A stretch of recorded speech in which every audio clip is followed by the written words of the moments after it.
얼마 전에 이제 그 경주에 지진이 나가지고 5.8 경주 기상관측 이래에 처음으로 5.8이라는 지진이 일어나서 얼마나 경주에 있는 사람들이 놀랐는지, 우리나라에도 지진이 올 수 있구나.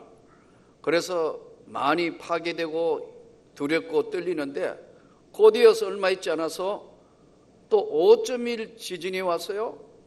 그래서 아주 그냥 두려움에 공포에 휩싸였어요.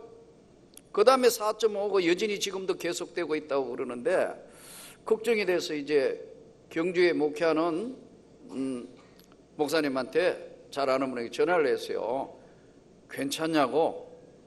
근데 경주 진앙지에서 별로 멀지 않는데 목사님 뭐라 하냐면 괜찮아요 그래요. 정말 괜찮은 거예요? 했더니 괜찮대요.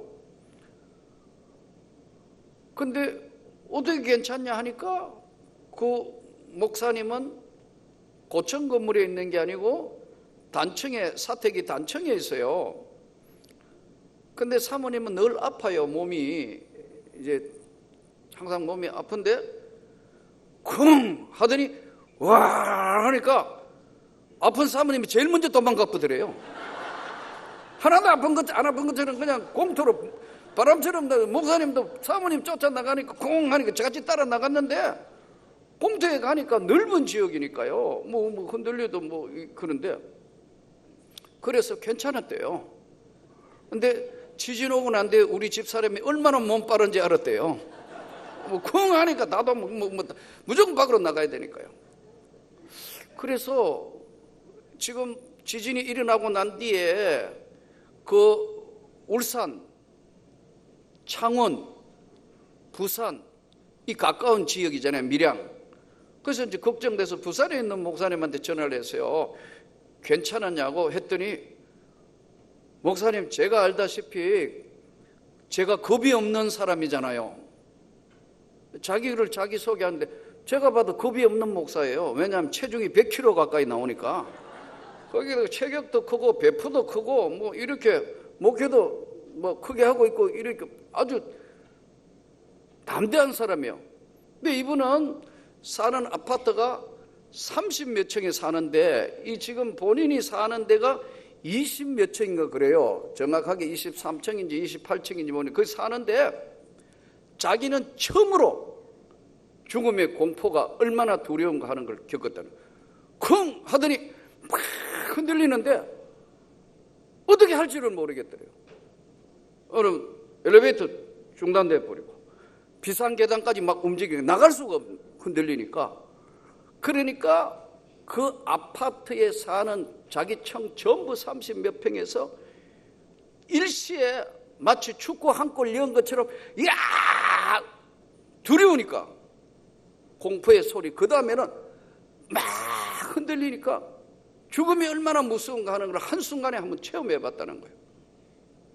여러분, 우리가 아무리 이야기해도 일본에 저렇게 지진 나고 뭐 네팔에 초토화되고 뭐 중국 스촨성에 뭐 그렇게 이야기해도 동일본 대지진 오고 뭐 이렇게 때도 남의 이야기니까 우리하고 별 관계 없는 거니까 뭐 그렇겠지 뭐 그런데, 이제 한국도 드디어 지진의 안전대가 아니다는 걸 한번 흔들어 보니까 이게 아니구나. 지금 저 경주와 일대 부산에 있는 지역에 높은 데 사는 사람은 밤에 집에를 잘 못 들어간다는, 두려워가지고. 왜? 언제 또 쿵해가 움직일지 모르니까 여지는 계속되고 있고, 잔잔한 거는 특히 매립지 위에 세우는 이러한 고층 아파트는 불안하기 짝이 없는 거예요. 성경은 이렇게 말씀합니다. 마지막 때가 오면 도처에 기근과 지진이 일어나며 전쟁이 날 것이고 난리와 난리 소문이 날 것이지만 아직 끝은 아니니라. 그러니까 우리가 아무리 뭐 다른 나라에 뭐 있는 이야기 우리하고 관계없다 하지만 실제 상황으로 한번 벌어지니까 정신이 번쩍 들었죠. 그래서 일본의 매뉴얼을 가져와가 지금 어떻게 하느냐, 하루아침에 안 될 겁니다.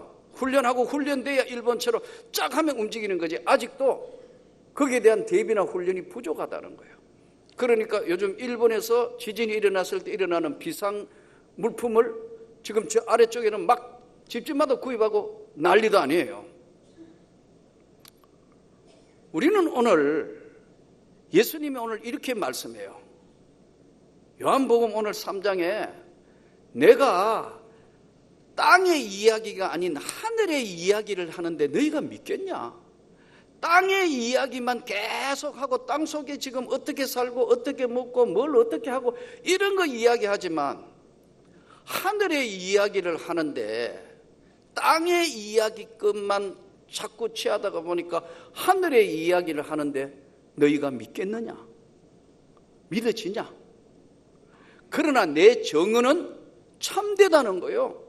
성경에 도처에 기근과 지진이 일어나며 난리가 난리 소문이 날 것이며 마지막 때 어떻게 될 것이냐 하는 것을 성경이 말씀하는데도 잘 안 믿는 거예요. 중요한 거는. 그래서 내가 하늘의 이야기하는 걸 들으라는 거예요. 예수님 말씀. 나는 만물 위에 있고 그 아들 예수를 믿는 자에게는 영생이 있고 아들을 믿는 자에게는 영생이 있고 오늘 본문에 유의해야 봐야 될 귀절이 뭐냐 하니까 아들을 믿는 자에게는 예수를 믿는 자에게는 영생이 있다는 거예요. 다 믿으시지요? 아들을 믿는 자에게는 영생이 있다. 우리가 예수를 믿음으로 구원을 받는데 그 다음 기절이 뭐냐면 오늘 본문 그대로 보면은 아들을 36절 아들을 믿는 자에게는 영생이 있고 아들에게 순종하지 아니하는 자는 영생과 순종을 같이 보았어요. 성경이 아들을 믿는 자에게는 영생 구원이 있고 예수를 믿으니까 구원을 받는데 그 아들을 믿는 자에게 영생이 있고 이거를 끝내야 되는데 아들에게 순종하지 아니하는 자는 영생을 보지 못하고 하나님의 진노가 그 위에 머물고 있다는 거예요. 여기 오늘 요한복음을 통해서 우리가 유의 깊게 보아야 합니다. 예수를 믿는다고 이야기하는 사람이 많습니다. 그러나 지적으로 믿는 이야기가 아니란 말이에요. 지적으로 우리가 예수를 믿으면 구원을 받는다는 것은 만고불변의 기독교의 진리예요. 여러분 믿습니까? 다 믿는다 이거예요. 그런데 이 믿음이 참되냐 아니냐 하는 것을 그것이 문제라는 거예요. 여러분 이단들도 믿어요. 수많은 이단들도 예수 믿는다고 이야기해요. 하나님 교회라고 다 위장되어 있어요. 똑같은 것 같아요. 그러나 그 내용이 다른 거예요. 그 내용이 다른 거예요. 이단들의 가장 특징이 뭐냐? 성화 과정을 생략해버렸어요. 한번 구원받으면 엉망으로 살든지 뭘 하든지 아무 상관이 없다. 아니라 이거예요. 아들을 믿는 자에게 순종하지 아니하는 자에게는 하나님의 진노가 그 위에 있다는 거예요. 그러니까 이 믿음이 어디에 대한 근거의 믿음이냐? 구원의 확실한 믿음은 반드시 성화의 과정의 삶의 열매가 있어야 된다는 거예요. 삶의 과정의 열매가 하나님을 향한 분명한 예수의 생명의 말씀에 내 삶이 비록 힘들지만 그 삶의 모든 것들을 주님 앞에 맞추어가는 성화의 과정이 있어야 된다는 걸 말씀하고 있어요. 근데 이게 이단들은 이걸 다 없애버렸어요. 그러니까 엄청난 일들을 이단들이 벌리고 있는 거예요. 예, 교인 빼가기, 그거 뭔지 않고 온 교인들 일식이고 동가적으로 해가지고 온갖 것 다 하는 이단들, 윤리도덕적으로 도저히 용납이 안 되는 짓을 얼마든지 해도 왜냐하면 구원받았으니까 아무 상관이 없다는 거예요. 저는 여러분에게 다시 말씀드립니다. 아들을 믿는 자에게는 영생 구원이 있고 아들에게 순종, 지적으로 분명히 구원의 은혜를 확신하고 삶으로서의 성화의 삶의 열매와 삶의 은혜가 훈련이 하나님 앞에 드려진 생애의 삶이 아니라면 이 구원은 잘못된 구원이라는 거예요. 아들을 믿는 자에게는 영생 구원이 있고 흔들리지 않는 확실한 기독교의 복음에 믿는 자에게 구원을 주시지만 그 믿음이 어떤 믿음이냐 하는 것은 정확하게 순종, 예수 그리스도 앞에 말씀에 순종하는 자에게 주시는 거지 순종하지 아니하는 자에게는 하나님의 진노가 그 위에 있다. 우리는 오늘 이 주의 말씀을 귀 기울여야 합니다. 많은 사람들이 껍데기를 믿고 있는 사람 많아요. 어떨 때마다 가슴이 철렁해요. 저 사람 정말 예수를 믿는 것인가? 입으로는 예수를 믿는다 하지만 나더러 주여 주여 하는 자마다 다 천국 들어가는 것은 절대 아니다. 우리는 이 말씀을 깊이 있게 들여다볼 필요가 있습니다. 지진이 일어난다 아무리 해도 남의 이야기입니다. 그러나 실제 상황이 한번 오니까 이게 아니구나. 성경이 하나님의 유일무이한 말씀이라 이야기해도 여전히 잘 안 믿는다. 성경에 보세요. 종교다원주의. 종교는 뭐든지 믿고 착하게 살면 다 좋은 대로 간다. 영지주의. 이원론적인 거에서 사람을 혼란케 하고, 이단들의 특징이 아까 말씀드린 것처럼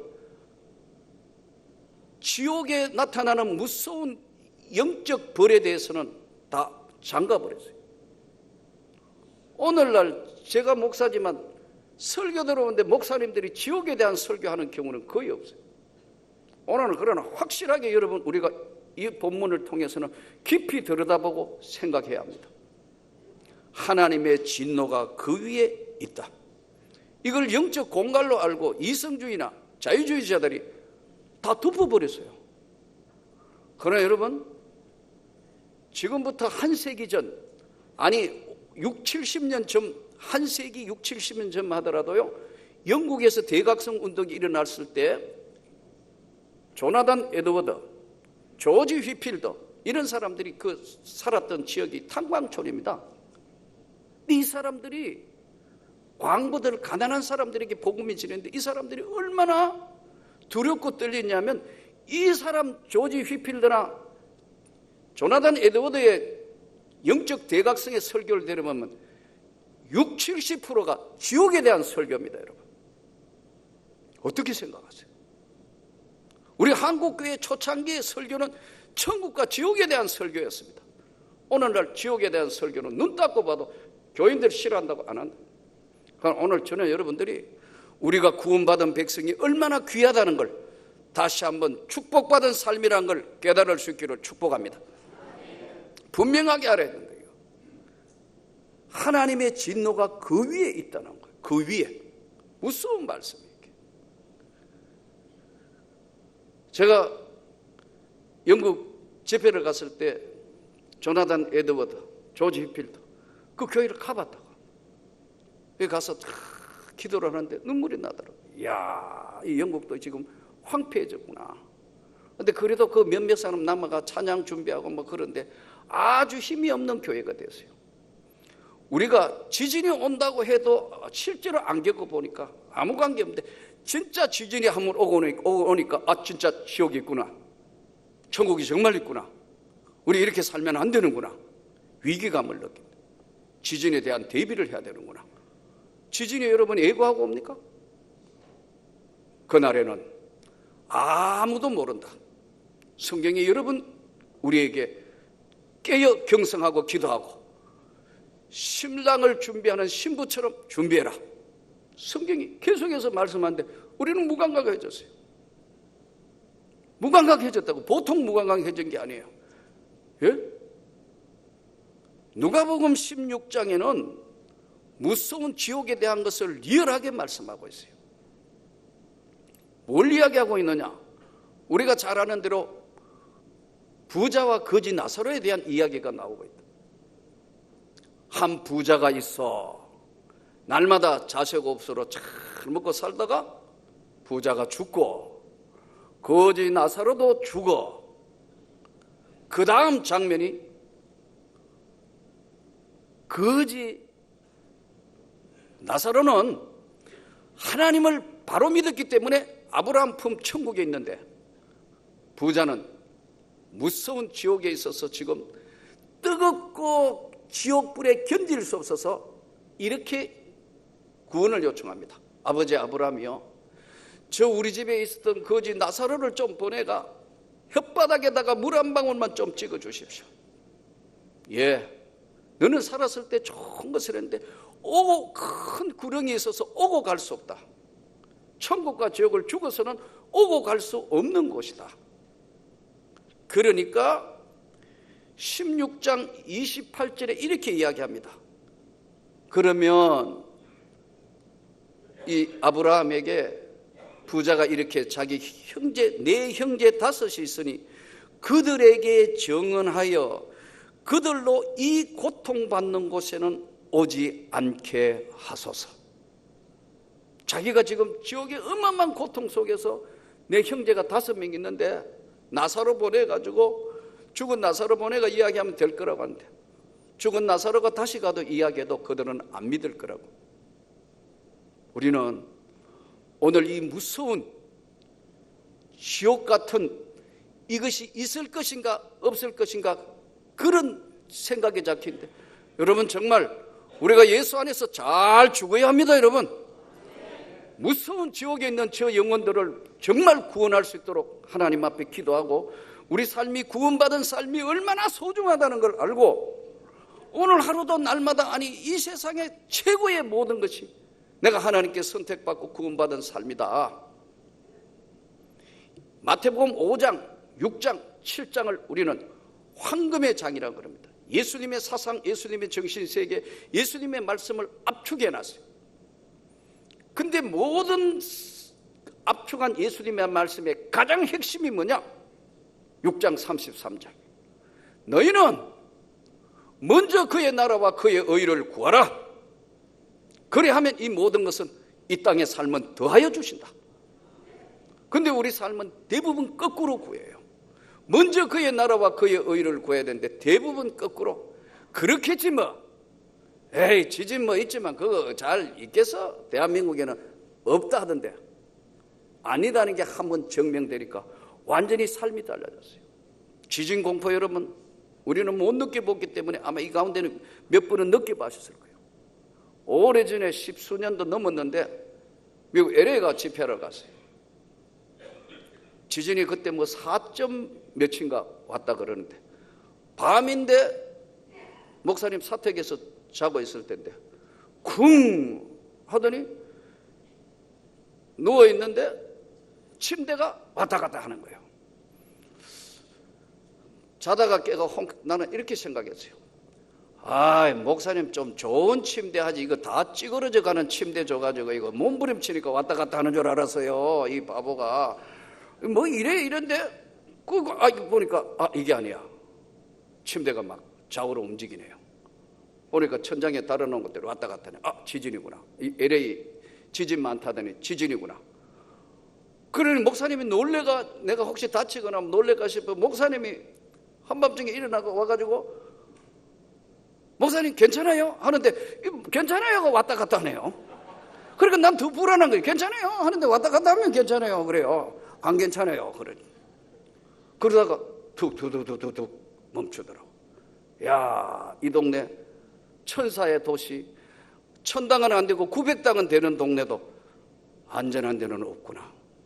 이 지구상 어디든 안전한 곳은 없구나.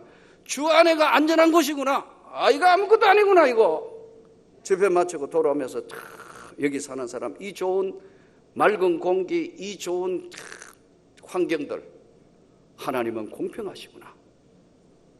여러분, 무서운 지옥을 향하여 가고 있는 영혼들에게 예수 그리스도를 믿음으로 구원을 받았지만 그 삶이 순종하는 삶으로 갈 때만 이것이 유효하다는 거예요. 하나님께서 오늘 또 우리에게 주시는 이 귀한 생명의 말씀을, 아들을 믿는 자에게는 영생 구원이 있고 그 아들 앞에 순수히 따르는 것. 우리는 지적으로 아는 것만 딱 잡아가 너 믿으면 구원을 받지, 삶은 엉망으로 산다. 하나님과의 관계없는, 전혀 관계없는 것, 이런 것들이 과연 구원인가? 다시 한번 돌아봐야 될 시간이 됐다는 거예요. 성경에 보면은 위대한 생애를 살았던 다윗, 훌륭하잖아요. 시편 150편에 거의 다윗의 시고 다윗의 하나님 앞에 구하는 노래고, 또 다윗이 신앙 고백한 것들이에요. 근데 이 다윗이 사람이다 보니까 실수하고 잘못해서 하나님으로부터 멀어지는 때가 있었어요. 범죄했을 때. 그럴 때 다윗은 하나님 앞에 처절하게 자기 자신을 참회했어요. 그래서 다윗의 시 중에 7개가 참회시라고 알려져 있어요. 오늘 제가 여러분들에게 지금 7편을 소개를 할 테니까 이번 주간은 집에 가서 이 시편 7편은 꼭 좀 한번 읽어보고 내가 지금 혹시라도 하나님으로부터 멀어져 있는 건 아닌가 한번 돌아보는 시간이 되기를 축복합니다. 시편 6편, 시편 32편, 시편 38편, 시편 51편, 시편 102편, 시편 130편, 시편 143편. 이 다윗의 시에서 나오는 처절한 고백과 하나님을 두려워하며 하나님 앞에 자기 삶을 다시 내놓고 재정비하고 있는 다윗의 모습에서 우리가 일반적으로 믿으면 구원을 받았으니까 더 이상 아무렇게나 살아도 된다. 그건 이단 교리입니다. 믿었으면 먼저 그의 나라와 그의 의를 위하여 살아야 하는 삶이 있어요. 이 삶, 성화의 삶이 있어요. 그의 나라와 그의 의를 구하는 내 삶의 고백과 내 삶의 내적인 치열한 하나님 앞에 정말 정죄된 믿음으로 두렵고 떨림으로 너희 구원을 이루라. 바울 사도의 말씀이에요. 3가지가 오늘 시편 참회시에 나오는데 다윗은 이 3가지를 정리했어요. 하나님, 나를 버리지 마십시오. 내가 아무리 잘못하고 내가 혹시라도 하나님 앞에 죄진 거 있거나 뭘 하더라도 저를 절대로 버리지 마십시오. 이게 다윗의 시편 참회에 흘러가고 있는 중요한 겁니다.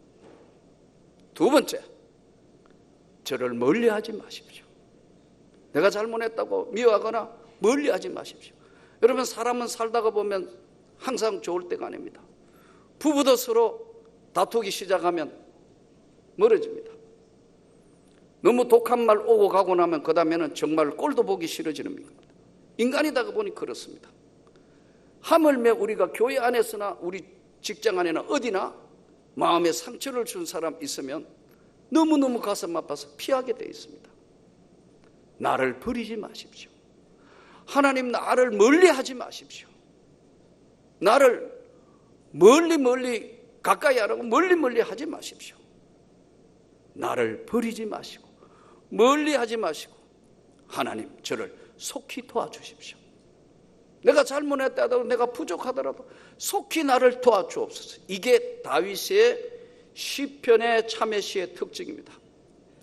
우리는 오늘 하나님 말씀 앞에 겸허 있어서 하나님, 저는 부족합니다.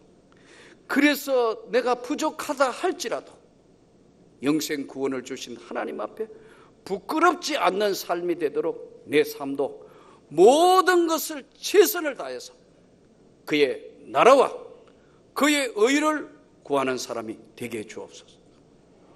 그러려면 어떻게 살아야 됩니까? 삶의 이야기가 있어야 되지 않습니까? 구원받은 이후에 너의 삶은 어떻게 했냐? 좀 부족하지만 하나님의 교회를 위하여 최선을 다해서 헌신했습니다. 하나님 앞에 최선을 다해서 기도했습니다. 주님의 몸된 교회를 위하여 난 최선을 다해서 헌신하고 주님께 영광을 돌리는 삶을 살았습니다. 착하고 충성된 종아. 이것이 오늘 성경이 우리에게 주시는 위대한 말씀입니다. 이것이 내 힘으로 되는 것이 아니고 위로부터 주시는 하나님의 성령의 능력과 권능으로 이루어진다는 것을 다시 한번 확인하면서 저는 여러분들에게 하나님의 말씀의 생명의 말씀이 풍성해지기를 축복합니다. 그러기 위해서 여러분 힘들고 어려울 때는 제발 가정 예배를 좀 드리십시오. 교회에서만 예배를 드리는 게 아니라 하나님 앞에 여러분 어려울 때 가정 예배도 드리고 어떨 때 어려우면 혼자라도 성경 두고 예배를 기도하며 드리시랍니다. 구하고 찾고 두드리고 하나님의 넘치는 멀리 하지 마시고 버리지 마시고 속히 도와주십시오 할 때마다 하나님은 그 기도를 귀 기울여 주셨고 응답하여 주시고 역사하신 거예요. 우리에게 오늘 하나님의 넘치는 은혜, 그 넘치는 사랑으로 땅에 있는 이야기만 하고 있는 이 땅을 이기게 하여 주옵소서. 땅의 삶을 이기게 해 주옵소서. 하늘의 말씀으로 땅의 말씀을 이기는 힘과 능력을 우리에게 부어 주시옵소서. 세상에 지지 않게 해주시고 세상을 이겨노라 하신 예수 말씀대로 이길 수 있도록 도와주시고 지키시고 보호해 주옵소서. 승리하는 여러분이 되시기를 축복합니다.